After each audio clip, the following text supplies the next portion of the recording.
Δήμος Τρίπολης, Πάσχα στην Τρίπολη, την καρδιά της Πελοποννήσου. Δοξάζουμε την ένδοξη Ανάσταση του Χριστού. Το μεσημέρι της Μεγάλης Τετάρτης θα πραγματοποιηθεί η ακολουθία του νηπτήρους στην Ιερά Μονή Βαρσών. Μεγάλη Τετάρτη, Μαλιαροπούλιο Θέατρο, ώρα 20:30. Ρέκβιεμ του Wolfgang Amadeus Mozart.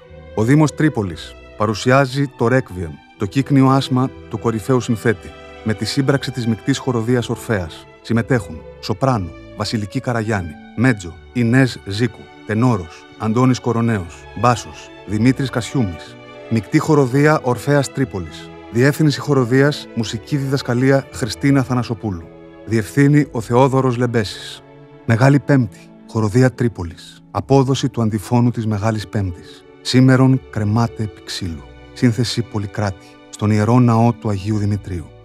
Η Δημοτική Φιλαρμονική Τρίπολης συμμετέχει στην περιφορά του επιταφείου, στο ψυχιατρίο, γυροκομείο και στον Ιερό Ναό Αγίου Γεωργίου, στο Άλσος.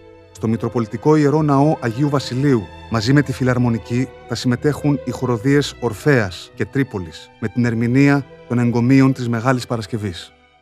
Πάσχα στην Τρίπολη, στην πλατεία Άρεος, στο συνοικισμό Κολοκοτρώνη, στην κεντρική πλατεία Αγίου Βασιλείου, στον Άγιο Τρίφωνα και στην πλατεία Μπασιάκου.